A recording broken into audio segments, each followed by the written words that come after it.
ಮುಖ್ಯಮಂತ್ರಿ ಅಪ್ಪಟ ಸುಳ್ಳುಗಾರ ಅಂತ ಹೇಳ್ಬಿಟ್ಟು ಜನರೇ ಹೇಳ್ತಿದ್ದಾರೆ. ಉತ್ತರ ಕರ್ನಾಟಕದ ಮನೆ ಮನೆಯಲ್ಲೂ ಕೂಡ ಚರ್ಚೆ ಆಗ್ತಾ ಇದೆ ಈ ಒಂದು ವಿಚಾರ. ಹೀಗಂತ ಬೆಳಗಾವಿಯಲ್ಲಿ ವಿಪಕ್ಷ ನಾಯಕ ಆರ್ ಅಶೋಕ್ ವಾಗ್ದಾಳಿಯನ್ನ ನಡೆಸ್ತಾ ಇದ್ದಾರೆ. ಉತ್ತರ ಕರ್ನಾಟಕ ಚರ್ಚೆ ಹೊಳೆಯಲ್ಲಿ ಹುಣಸೆ ಹಣ್ಣು ಕಿವುಚಿದಂತಾಗ್ತಾ ಇದೆ, ಅನ್ಯಾಯ ಆಗ್ತಾ ಇದೆ. ಸಿಎಂ ಸಿದ್ದರಾಮಯ್ಯ ಸುಳ್ಳು ಹೇಳಿದ್ದಾರೆ. ಮನೆ ಮನೆಯಲ್ಲೂ ಕೂಡ ಈ ಒಂದು ವಿಚಾರ ಚರ್ಚೆ ಆಗ್ತಾ ಇದೆ.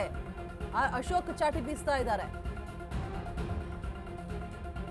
ಉತ್ತರ ಕರ್ನಾಟಕಕ್ಕೆ ಅನ್ಯಾಯ ಅಂತ ಹೇಳ್ಬಿಟ್ಟು ಸಿಎಂ ಅವರೇ ಹೇಳಿದ್ದಾರೆ ಅಂತ ಹೇಳ್ತಿದ್ದಾರೆ. 16 ಬಾರಿ ಬಜೆಟ್ ಮಂಡಿಸಿದವರ ಬಾಯಿಂದಲೇ ಬಂದಿದೆ. ಇದಕ್ಕೆ ಕಾಂಗ್ರೆಸ್ ಸರ್ಕಾರದ ಫೈಲೂರ್ ಕಾರಣ ಅಂತ ಹೇಳ್ತಿದ್ದಾರೆ ಆರ್ ಅಶೋಕ್.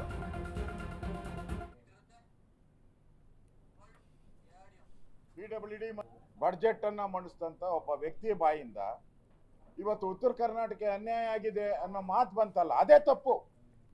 ಅದೇ ಉತ್ತರ ಕರ್ನಾಟಕ ಮಾಡಿರುವಂತ ಅನ್ಯಾಯ.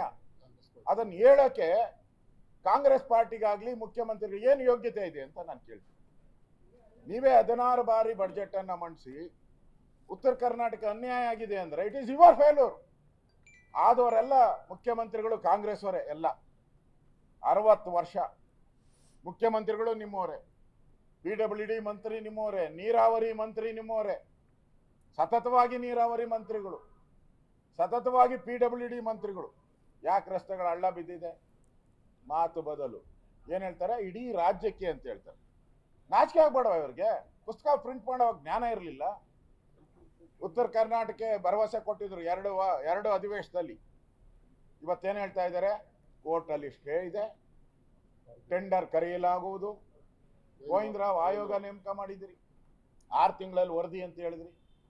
6, 12, 24 ಎಲ್ಲ 36 ಎಲ್ಲ ಆಗೋಯ್ತು. ಇನ್ನು ವರದಿಗೆ ಮೇಕಪ್ ಮಾಡ್ತಾ ಇದ್ದಾರಂತೆ ವರದಿಗೆ. ಅಂದ್ರೆ ಈ ಸರ್ಕಾರ ಫೇಲ್ಯೂರ್, ಸುಳ್ಳೇ ಸುಳ್ಳು. ಮುಖ್ಯಮಂತ್ರಿ ಅಪ್ಪಟ ಸುಳ್ಳುಗಾರ, ಹೇಳಿದ್ದೆಲ್ಲ ಸುಳ್ಳು. ನಮ್ಮ ಜ್ಞಾನೇಂದ್ರ ಹೇಳ್ತಾ ಇದ್ರು, ಉತ್ತರ ಕರ್ನಾಟಕದ ಬಂದಿದ್ದೀರಿ, ಬಹಳ ಭರವಸೆಗಳನ್ನ ಬರ್ತದೆ ಅಂತ ಉತ್ತರ ಕರ್ನಾಟಕ ಮನೆ ಮನೆಯಲ್ಲೂ ಕೂಡ ಜನ ಯೋಚನೆ ಮಾಡ್ತಾ ಇದ್ರು. ಏನೋ ಇವತ್ತು ನಮಗೆ ಮುಖ್ಯಮಂತ್ರಿ ಅನೌನ್ಸ್ ಮಾಡ್ಬಿಡ್ತಾರೆ, ನಮ್ಮೆಲ್ಲ ರಸ್ತೆಗಳು ಸರಿ ಹೋಗ್ತತೆ, ಆಸ್ಪತ್ರೆ ಸರಿ ಹೋಗ್ತತೆ, ಹೊಸ ಮನೆ ಸಿಗ್ತೈತೆ, ಕರೆಂಟ್ ಬಂದ್ಬಿಡುತ್ತೆ ನಮಗೆ. ಇವತ್ತು ಕರೆಂಟೇ ತೆಗೆದುಬಿಟ್ರು, ಉತ್ತರ ಕರ್ನಾಟಕದ ದೀಪವನ್ನೇ ಆರಿಸ್ಬಿಟ್ರು. ಮೋಸ ಮೋಸ. ಇದು ಕಾಂಗ್ರೆಸ್ ಅವರು